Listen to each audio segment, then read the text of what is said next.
Okay, I have a piece of field gear here. This was a question from a subscriber over on YouTube months ago.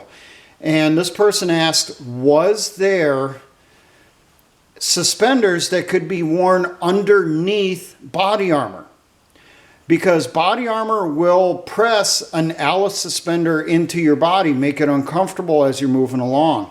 I did some searching online, dug through on eBay. There are.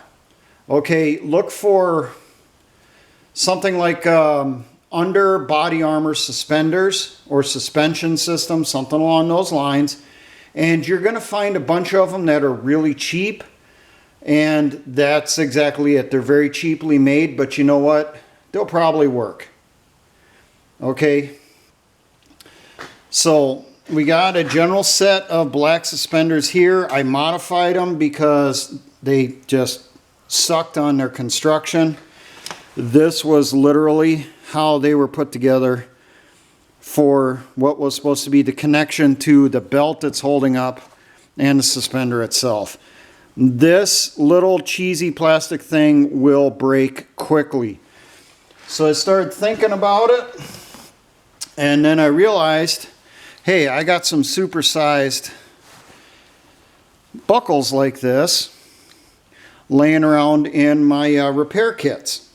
So I dug through and I found enough of them that I was able to replace them on all four parts of the suspenders, two front, two back. And I went through,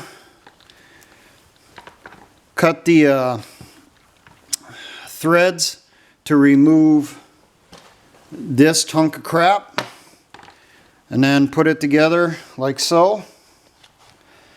So the top part has the 3-prong going in down here, and then those get attached onto your belt as you would for an Alice suspenders. This particular one I got had foam padding for up here on the shoulders, which should help keeping the body armor up off your shoulders. If it's too much of an issue, cause me too many problems, I can always probably just slip this right off. And then when you would wear it, obviously, where this type of buckle's at, make sure that it's either up underneath this, it's held in place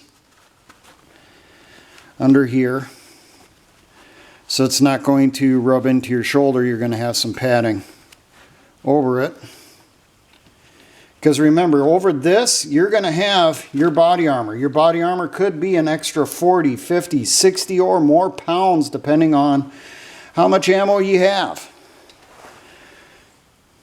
Okay, so that takes care of that problem.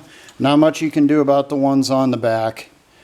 But if it becomes too much of an issue, I'm sure I could find figure out some type of padding to put behind these, between me, pad, buckle, body armor over the top, and then potentially you would have rucksack over the top of that.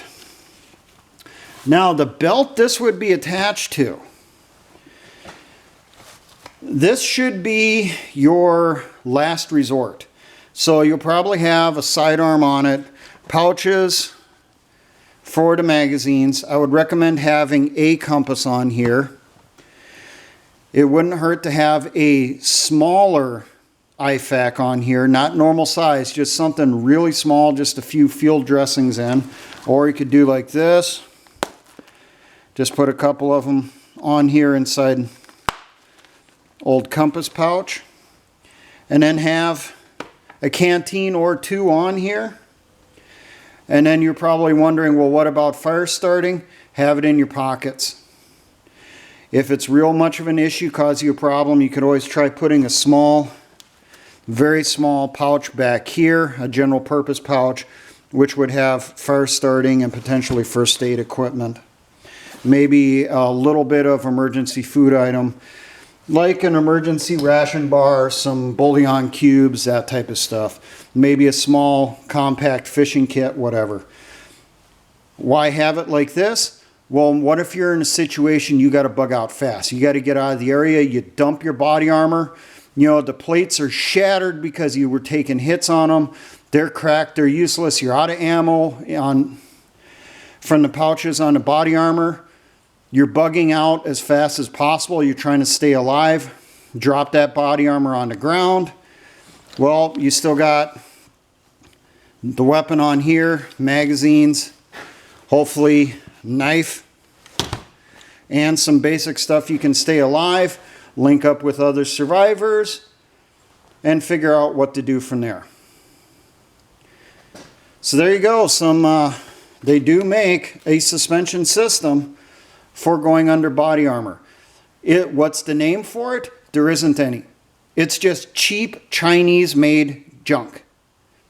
So just do a general search for it, find one that you like, go ahead and get it. How much did I spend for this? Really, I think I spent less than $10, and that was even with shipping. I got a feeling that these buckles probably cost me more than the suspension system itself did.